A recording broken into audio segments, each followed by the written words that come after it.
Midem ahir çıktı. Ana hoş oldun mu? Hoş oldun bilan. Nevranı bir oldu de. He, sen hoş oldun. Kız tutkan mıydı dostlar? Oğul tutkan mıydı? Siz tesadüf bakınla.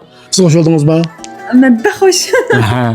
Dostlar maksat gelsek bizim şu yakında oğul tutkan ayalınınki akıbeti degan bir köp kısımlık 4 televizyon filmini işlevatımız. Şuna mı? Bundan senaryasını yazıp yazı. Mesela 3 kısım işlep bulduk. He. Ayağını putkulu saktı. Koş çıktı boğan bilen. Şu kızlar buldu dedi. Bu da sizge şöyle dep koyay. Yana kız tutup kalsınız. Abi bir gün gel şu anınızda gidip aşağı yetten. Bu filmni bir 10 kısmı tarafı işlemekçi. Qağını sizlerinin kolu şonluğa bağlıq. Şu. Bunu biz bir qancha dostlarning talab fikriga asosan şu hozir jamiyatimizda burun hamda o'g'il tuqqan oilalar bir xil qo'shilib qildi hozir hamda g'oyat bir qism ishlar bo'lib shuning bilan qiz tug'ilsa bir oilada qo'shilgan o'g'il tug'ilsa bir g'amga tushadigan shunaqa ishlar bo'lib qolibdi. Emniyetda qizmi o'xshash o'g'ilmi o'xshash bizning davlatimizda qizlar barobar. Hem de bu işlerin gemde en son sebebi var. Şuna hem de biz muşu işlerini bir film kılıp işledik.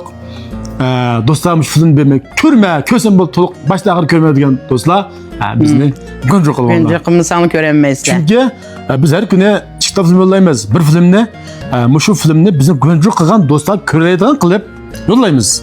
Baş filmin normal yollayımız. Dostlar bizim yakında kollarızla kolonlu köpünlükü bir rahmet. Filmimiz bilen menvadı da biz amal ba texmi canlı kaç bilen işleyimiz. Anladın mı? Şu. He, kollaştın güleş yolu da qağını hem sizin koluşunluğa bağlaq hem de. Hemen güvence kılıp kırsanlı köreleysizler. Küllüğü yaxşı filmlerini sizin huzurlanlık sunumuz. Talep fikir olup qalsa dostlar biz her vakit qabul qilamiz. Sizin talep fikirler bizim texmi güçlendirdi. Şu. Zamana şununla birge hem de demesek bo'ldi hem de bir kısım dostlar bizge naçar bek az bir yaşıkka şu pinulani Kongen yollap koyapsizlar. Çünkü yaxşı filmlerini yollasak. Hem de qandayroq bir insan kelsa dostlar bizning filmni bak ko'rib bakinglar. Endi bir tam düşkün chiqib qolgan ota-onadan to'ralgan insonga emaskin. Şu. Biz bu rasmni chiqarib film ishlaylik degan bo'ldilar. Bunda edemni tamamladik. Demek edemniki shu ilgirlash yo'lida edemni putlaydigan edemning bor ekan do'stlar. Qo'llaydiganlar bor ekan, putlaydiganlardan qo'llaydiganlar ko'pkan. Shunga tirik qilyapmiz, ishimiz yaxshi. Shu bizni putlaydigan, shu qo'llamaydigan, bizga shu bo'z bir dumchisi deydiganlar, jiroqlikka bizni to'may qolamiz ekan.